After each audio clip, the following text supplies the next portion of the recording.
Shalom. I want to start off by saying Kal Halal Yamla, Yahweh, Ba'asham, Yahushai, Ba'asham Rekah Kodash. Double honors to the elders and apostles of Great Millstone for teaching us this truth, and who rule well. Peace and citations unto the Akim that is spread around the four corners of the earth, spreading his word in sincerity and in truth. Shalom to the hopeful elect. I'm the brother Quatas of Zion, coming back through the spirit and power of Yahweh Ba'asham Yahushai with another lesson, with another video, and Lord willing, this video is edifying. So this video, I want to break down the prayer, Psalms 23, verse 4, because this is an infamous scripture that people often recite or repeat in the churches, So I just want to dive into it and translate it into the Lashon Kodash in the Hebrew, in the Ibariyat. So this is Psalms 23, verse 4. Yea, though I walk through the valley of the shadow of death, I will fear no evil, for thou art with me, thy rod and thy staff, they comfort me. So if you go into that word valley, a valley is a low place between two mountains, That's a very low place. And where are the Israelites in a very low estate? That's in Babylon. That's in America, Babylon the Great, And it says, I will fear no evil. So if you go into America, for example, being a so-called Black, Latino, or Native American man, you are in a very low estate, and these people, they do with you as they please. Look at all these Karens and all these Beckys, and look at what the police officers are doing to our people. They're gunning them down left and right. You see? So our people are constantly living in a fear, actually. They are brought low.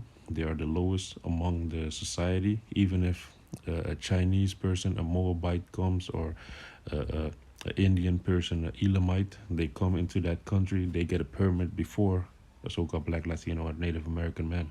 Look at what they did to the Native Americans. Look what happened in Canada. Look what they did to the Mexicans. They pushed them out of their own land. They killed and slaughtered them. And that's what they call colonization.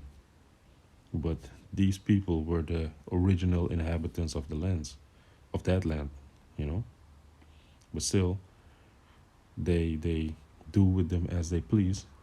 And now these people, they live in fear. Let me get a precept on that.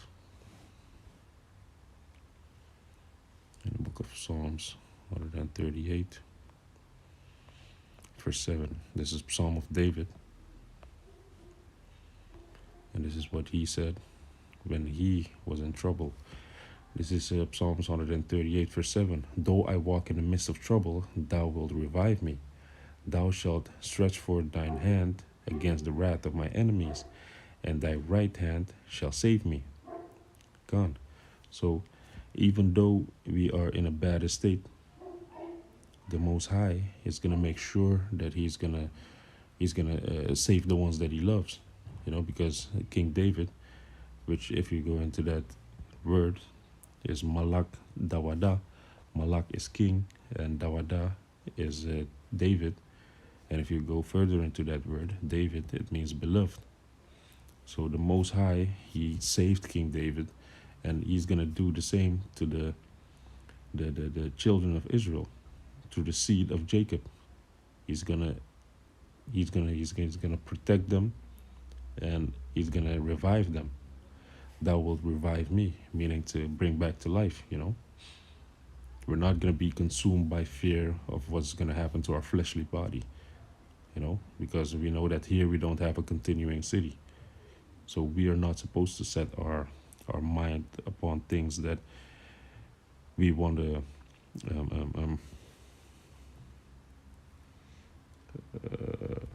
things that we want to reach here, goals that we want to reach here. No, you got to set your mind to the kingdom. You got to set your minds to the things above, as it says in the book of Colossians, and in the book of Matthew 6 also, or Matthew 5.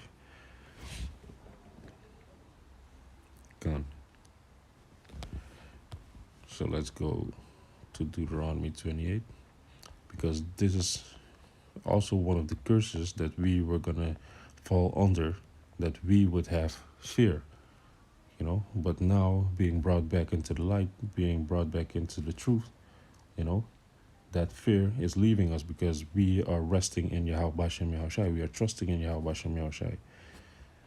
We trust in his deeds and his perfect works.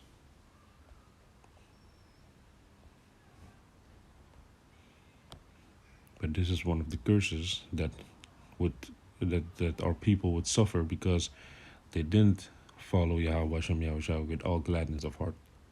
So this is Deuteronomy 28, verse 66. And thy life shall hang in doubt before thee, and thou shalt fear day and night, and shalt have none assurance of thy life. See? So the Most High, he said this was going to happen, and none of his words will come back void to him. You see? So he said it, and that's how it is to this day. And especially the 2/3 of our people that are not of the elect, that are not chosen, that are not seeking the Most High, that are not seeking Yahweh Bashem Yahushai, they are suffering under these curses. They are living in fear. But us, Yahweh Tazah, we don't walk in fear. Let's go to the book of Isaiah 41, starting at verse 8. Isaiah 41, verse 8. But thou, Israel, art my servant, Jacob, whom I have chosen, the seed of Abraham, my friend. Thou, whom I have taken from the ends of the earth, and called thee from the chief men thereof, and said unto thee, Thou art my servant, I have chosen thee, and not cast thee away. Fear thou not, for I am with thee. Be not dismayed, for I am thy power. I will strengthen thee, yea, I will help thee, yea, I will uphold thee with the right hand of my righteousness. See? So, but thou, O Israel, which goes back to Jacob, we are the descendants, we are the children of Israel, we are the descendants of Jacob. So the promise that Yahweh Bashem Yahushai made to Jacob is still intact. Just like how the curse is intact, the blessing and this, what he has spoken, the protection is still intact. If you are a faithful servant, then what does a faithful servant do? He takes what the master gives him, and he flips it and he multiplies it. If he gives you this fruit, you are sent forth to bring forth fruit, and that they might remain. If you have a talent, then you flip that talent. You make even more talents, which that talent goes into money, currency. If you got one talent, flip it. Don't borrow it. Don't try to don't bury it in the ground, but be busy with it. That's how the Most High is going to give you actually the increase. Let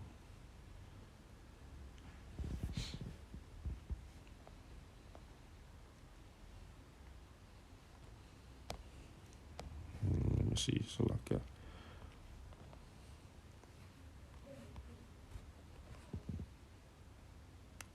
This is Proverbs 11, verse 25. The liberal soul shall be made fat, and he that watereth shall be watered also himself.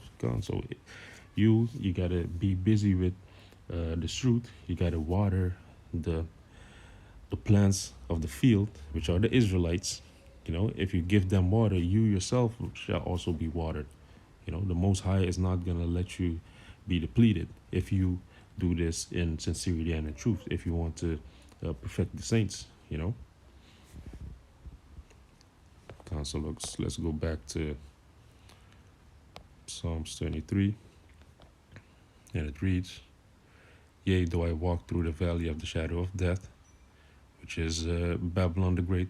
That's where our people, they walk in fear. That's actually everywhere, but mainly Babylon the Great. I will fear no evil, for Yahweh Shem Yahushai is with us, the seed of Jacob. For thou art with me, thy rod and thy staff, they comfort me. So what does a rod or a staff mean? A rod or a staff is a measuring instrument. And what do? We measure the times with the scriptures. As it says, if you read Matthew 24, that's going to be wars and rumors of wars. The love of many shall wax cold. That's what's happening right now. People are through this serum that they're spreading, that they're injecting you with, this serum, this potion, this beetle juice. They are creating a division, and loved ones, they don't really love one another anymore like how they used to, because they are looking at each other sideways if they don't choose for that Beetlejuice, you know, and that's only the beginning of all these calamities and all these divisions that are gonna come. Pecan. So we measure the times with these scriptures, and all these scriptures, all these prophecies are coming to pass. There are a few left that need to be fulfilled. Like Jeremiah, what was it? Jeremiah 30 and 7, Jacob's trouble. Those are, and the charagma, which is the mark of the MOTB, there's just a few that need to be fulfilled. And that's why we go to the scriptures to measure the time that we're living in. Let's go to the book of 2nd Ezra 9, verse 1. And it reads, He answered me then and said, Measure thou the time diligently in itself, and when thou seest part of the signs pass, which I have told thee, then shalt thou understand that it is the very same time wherein the highest will begin to visit the world which he made. God, so measure thou the time diligently in itself. Measure it with the rod and the staff, which is the scriptures. And how do we prove that is the scriptures? Thy rod and thy staff, they comfort me. So what comforts us? Let's go to the book of Romans.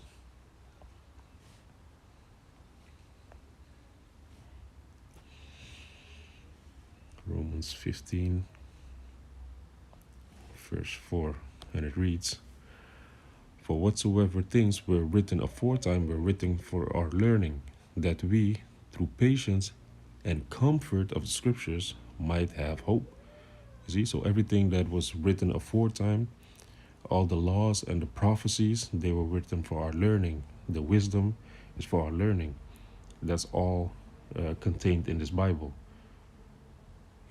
History, prophecy, wisdom, and yeah, it's our heritage.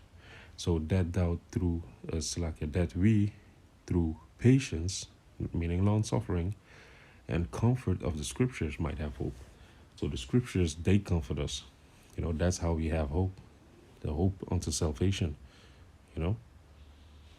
That Yahweh Shai is going to send his son, Yahweh Shai, who everybody ignorant calls Jesus, to save his people, the descendants of Jacob, the seed of Jacob.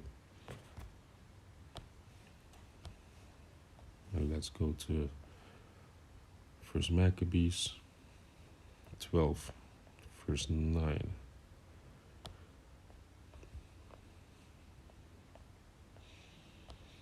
And it reads, Therefore we also, albeit we need none of these things, that we have the holy scripture, that we have the holy books of scripture in our hands to comfort us. You see? So the holy books of scripture, they comfort us. The rod and thy staff, they comfort us. See? God. But without further ado, I'm going to go into that prayer.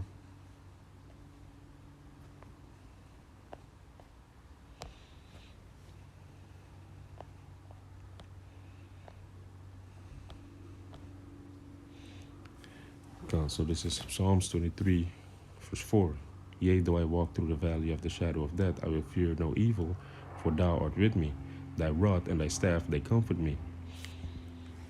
And in the Lashawan Kodash, it's Gam, Kaya, Alak, ba gaya, tazalamawat, la'a, a yara, rai, kaya, ata, ay matya, shabatka, wa mashainatka, hama, ya hana, ya nacham, naya. So let me read again with the understanding thereof, explaining the words. Gam is yea, kaya is though or because, alak, let's go to the root word. If we go to the strong concordance, then it says yalak. Yalak is to walk. But here it says alak because it's I walk. That's why you put the a in front of it. Alak. Ba gaya a. Ba is in and gaya a is valley. Tazala mawat is the death shadow. If you go to Strong's H67 and 54, 50, Slakia, H67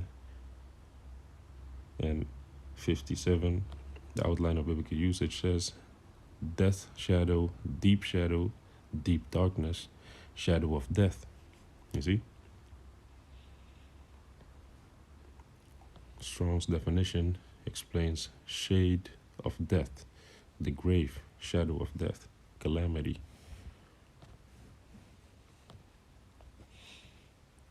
La'a is not, ayara'a is fear, ra'i is evil, kaya is for or because, ata is thou or you, aimatya, aimat is with, and the ya in the end is pursuing to me, shabatka, shabat is rod, and the ka in the end makes it pursuing to thou, thy rod. And if we go into that, Shabbat, the outline of biblical uses, shes, rod, staff, branch, offshoot, scepter, tribe, rod, staff.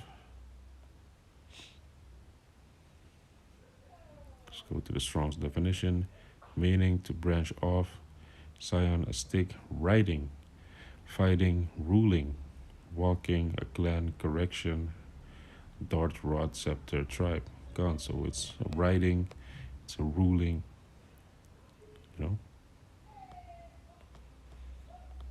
which goes into the Holy Scriptures.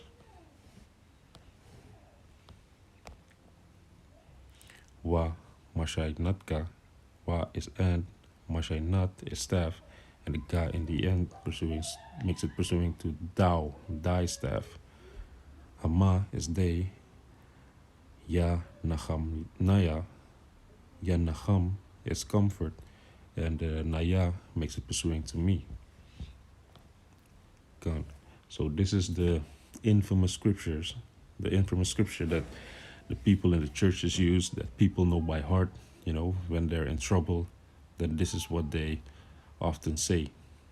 So this is the translation of that verse, and Yahweh Tazah, that you have been edified and that you can use the scripture in this purest form, that you can use this prayer in its purest form, which is the Lashawan Kodash, which is the language that the Most High gave us,